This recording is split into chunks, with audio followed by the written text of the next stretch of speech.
Well, hello, everybody. Oh my gosh, it has been a minute. I am so excited to be here on a Monday live with all of you. It has been 3 months since I've done a live.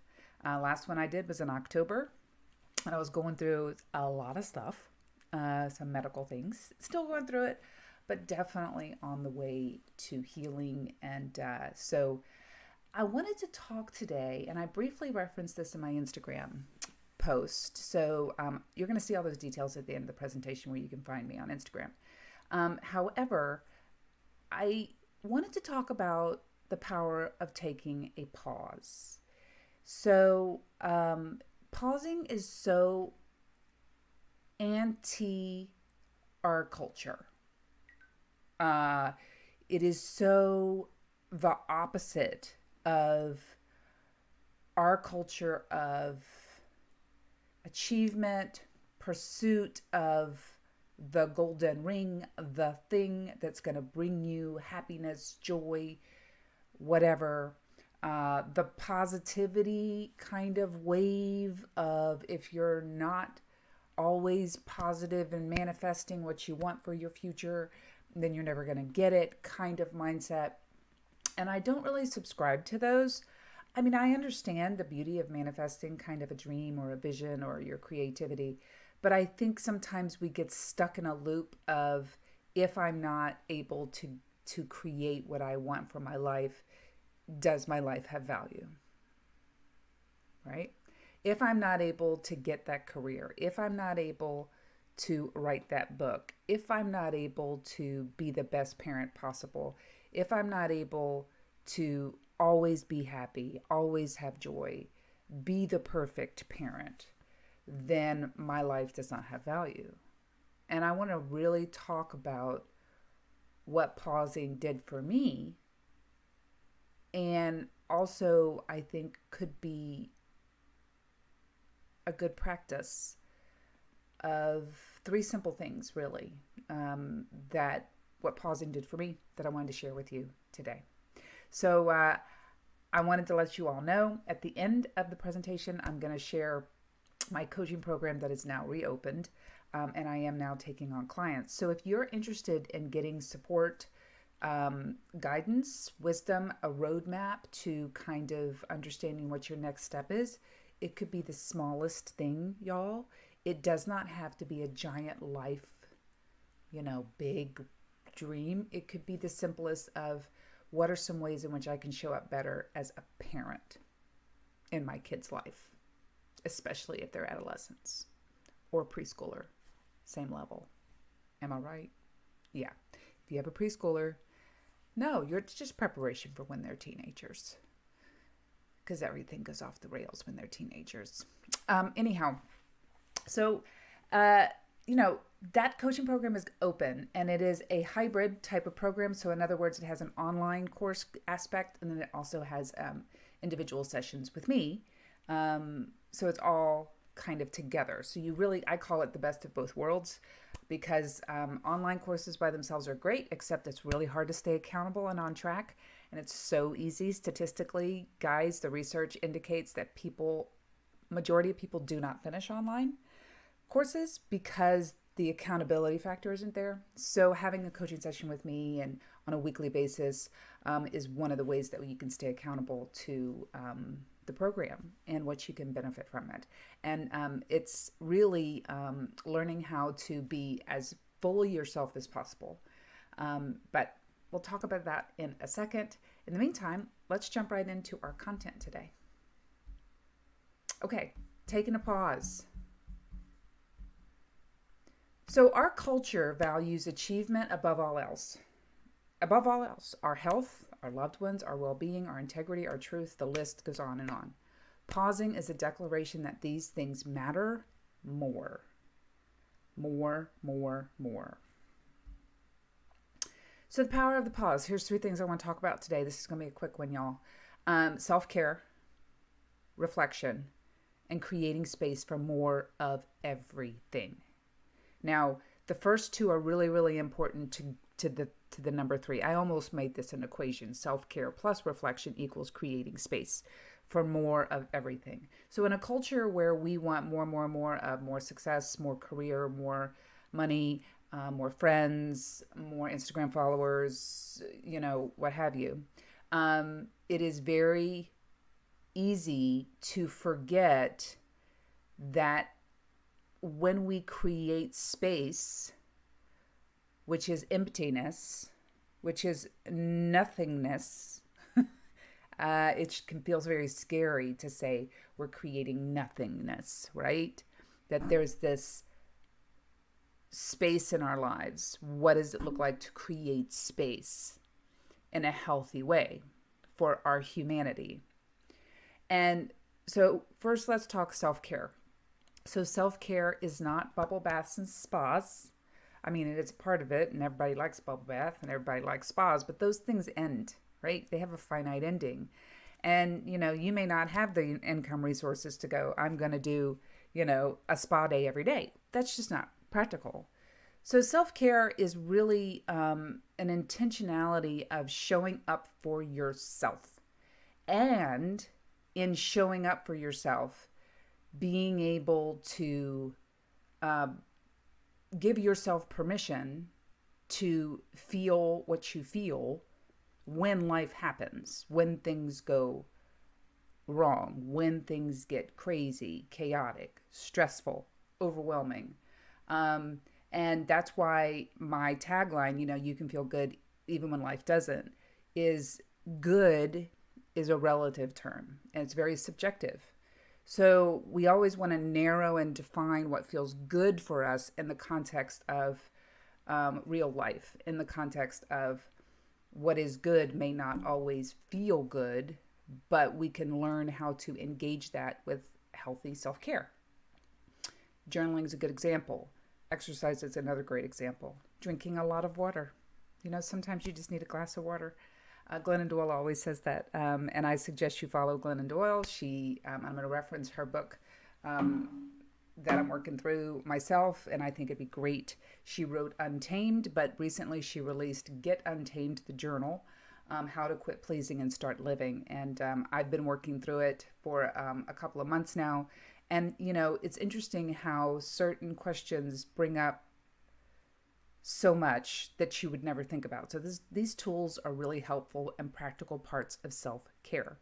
So self-care is a very broad and very individual thing.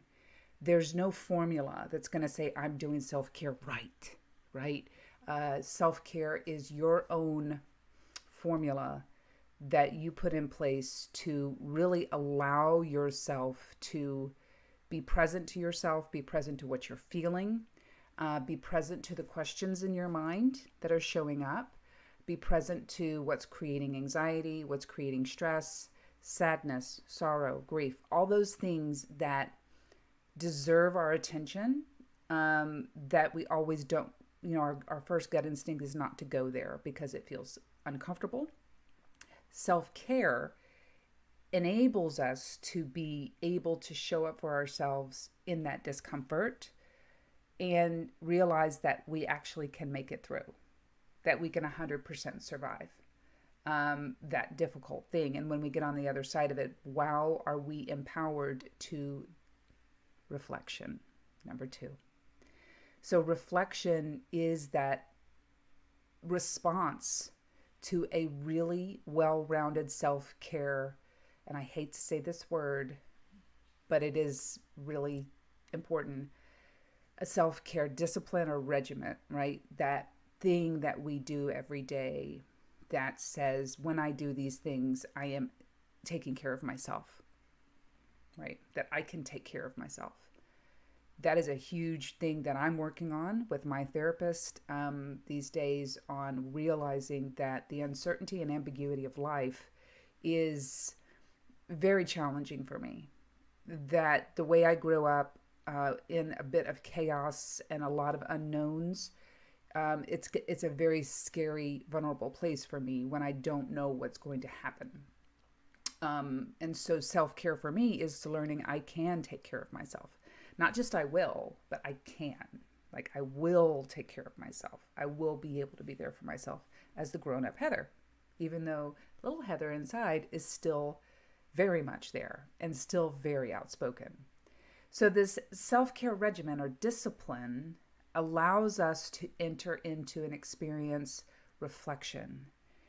And when we reflect, it's a hard thing to do. We think we want to learn reflection until we're asked to kind of sit there and not do anything while we reflect on the things that arose up, that bubbled up to the surface in our self-care practices, whether that's journaling, yoga, exercise, taking a walk every afternoon with your dog, maybe taking a bath and being able to just have some quiet space, taking a shower, standing in water is a very healing experience, drinking water, good nutrition. So all of these things together can kind of, when we're doing this, things can rise up to the surface that deserve our attention. But it requires reflection, and it requires creating a space for that is not doing. Now, I'm going to raise my hand. I am definitely a doer, and doing is my go-to when I want to fill in those spaces, those gaps, because those gaps can create, oh, that's a lot of space for me to think about this or address this feeling or acknowledge a truth that I've discovered in my self-care journaling, perhaps.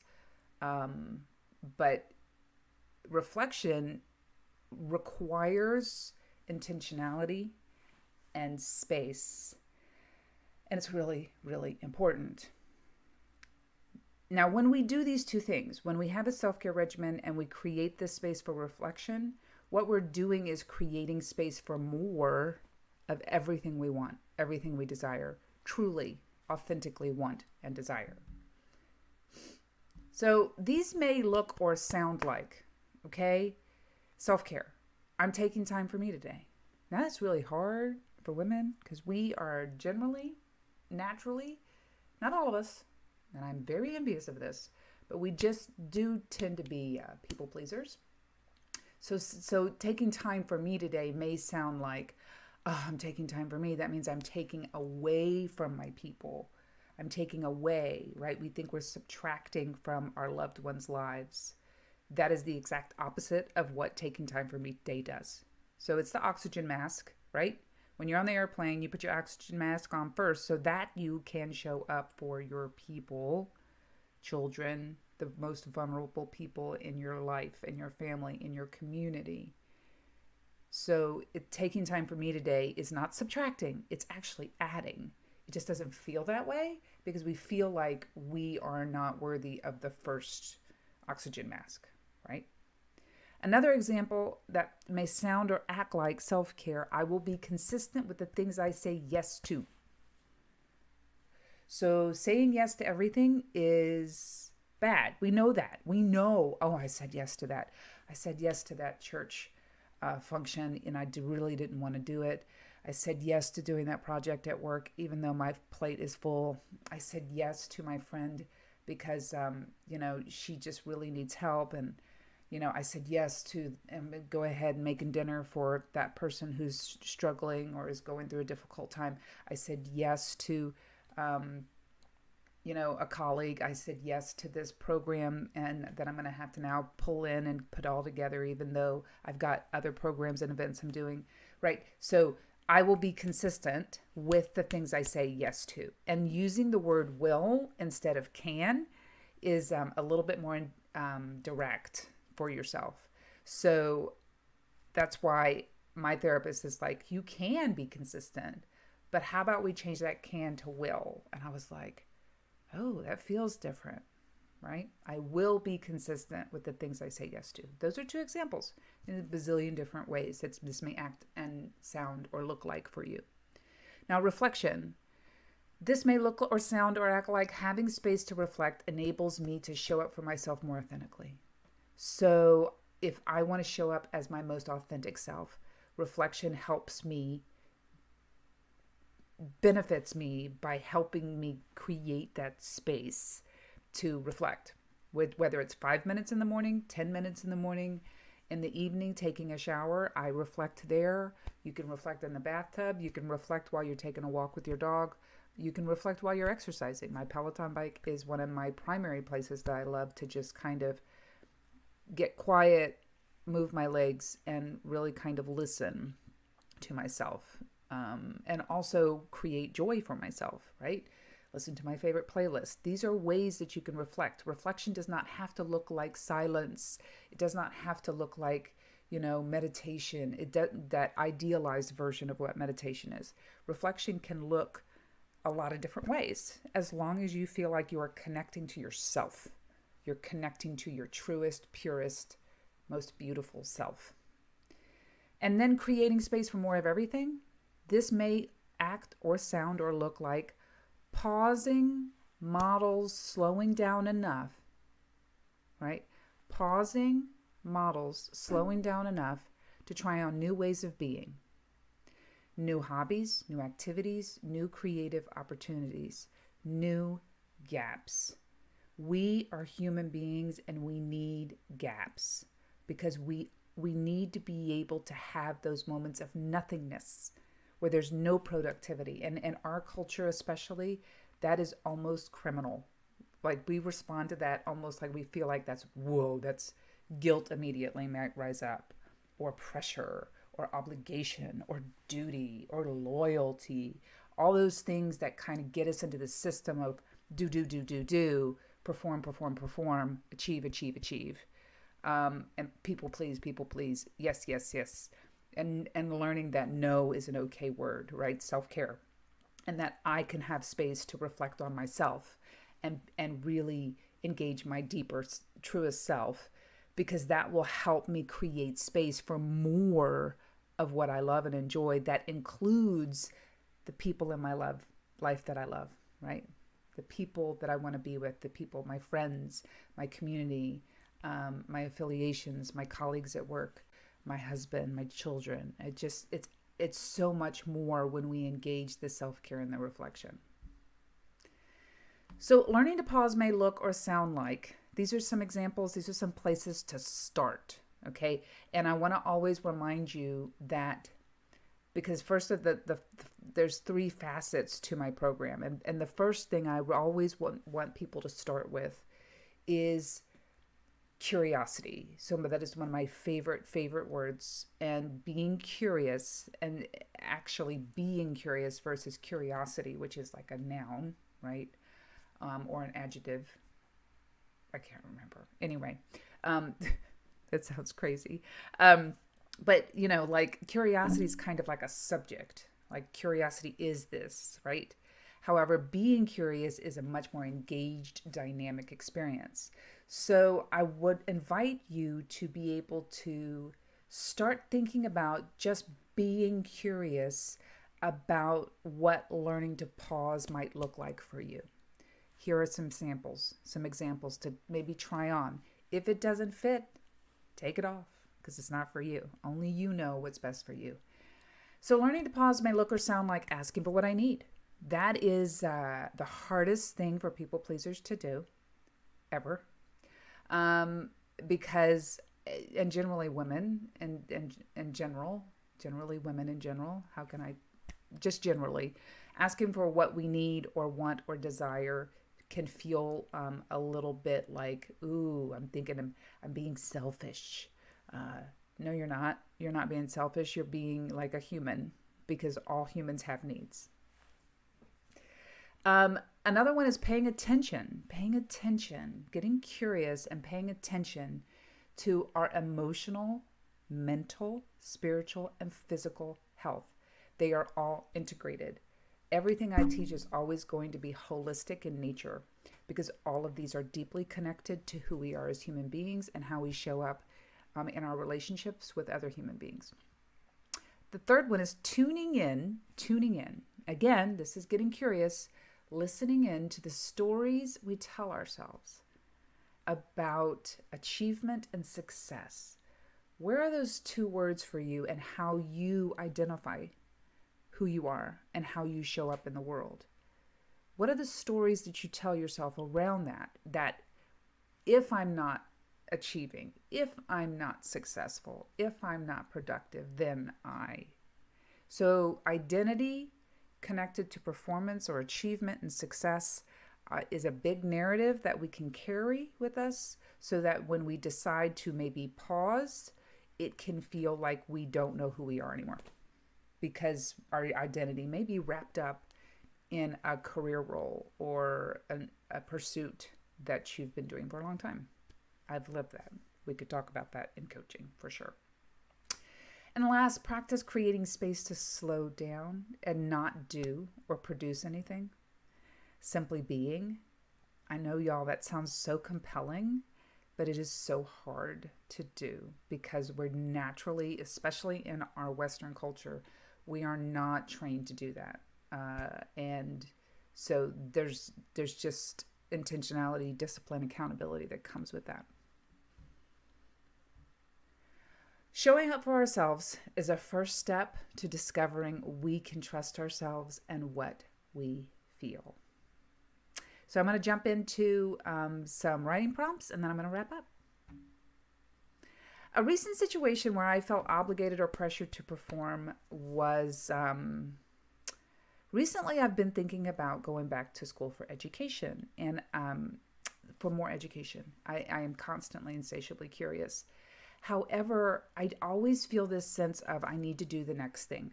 And I'm noticing this about myself.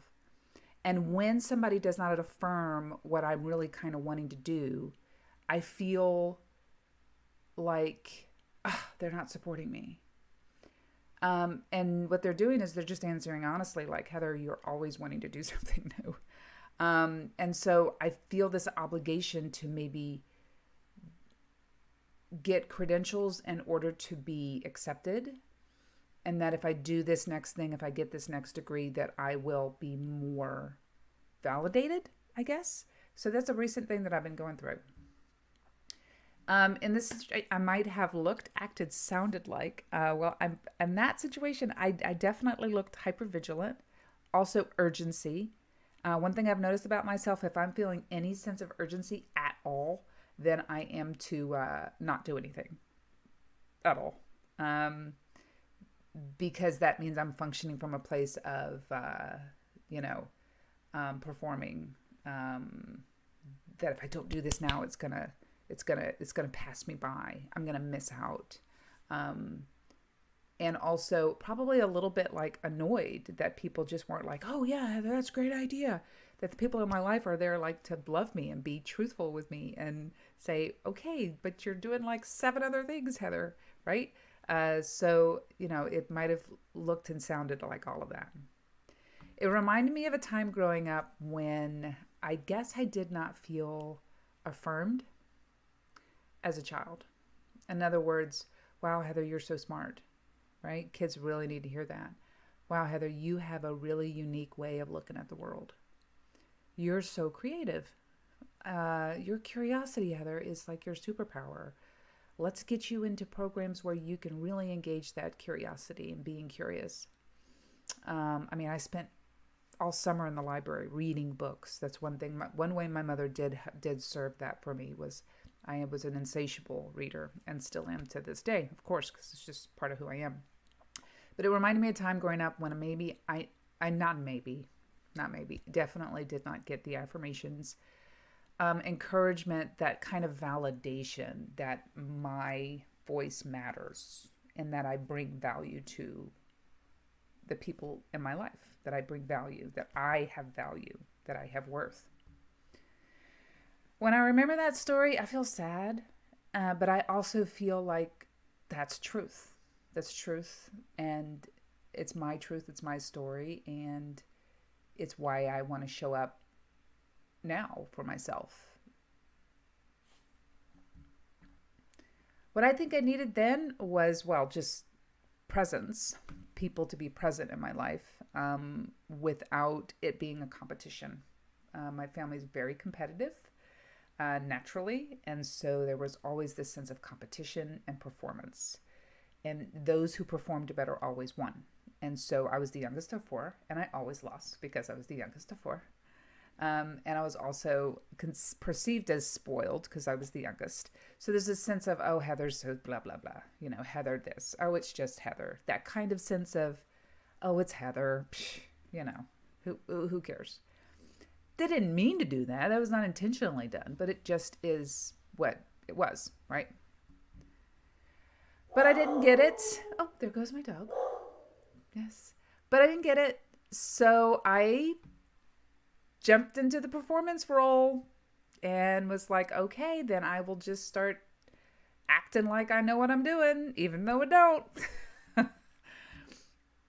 It makes sense that I did that, of course, because this is what I saw around me. And that's what I figured, okay, if that's what we do, then that's how you show up in the world, is you put on a role and you make it work, even if it's not totally the truth, even though it's not really how you feel or really what you think or really who you are. Just be that, because that's where you're going to get that validation and approval.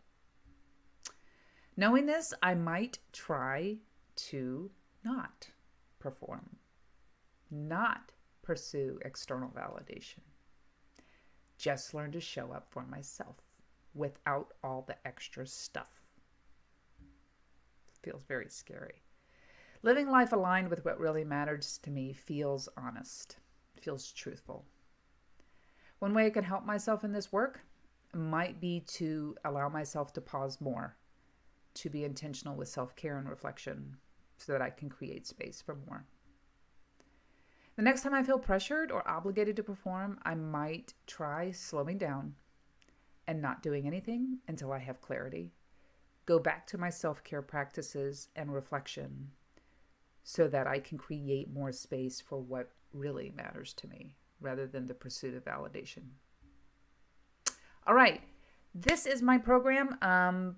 Looking, Leaning, Living, Find Your Feel Good for Good. And I'm hoping I'm going to click this link and it's going to take us where I want to go. Yes. So this is my website. As soon as it decides to load.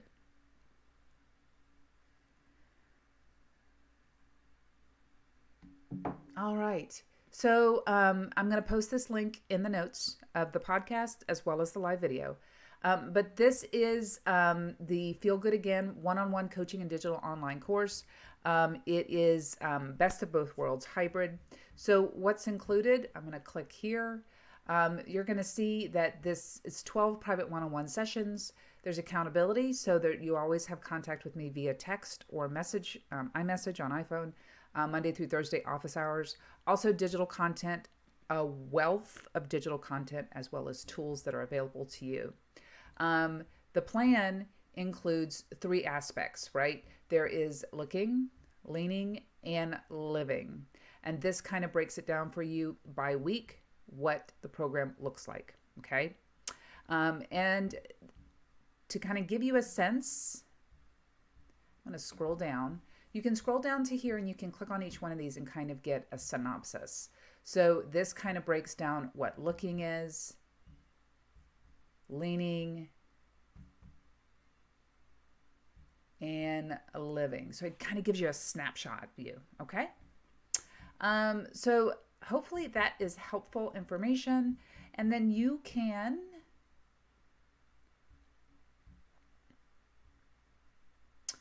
find me. Oops.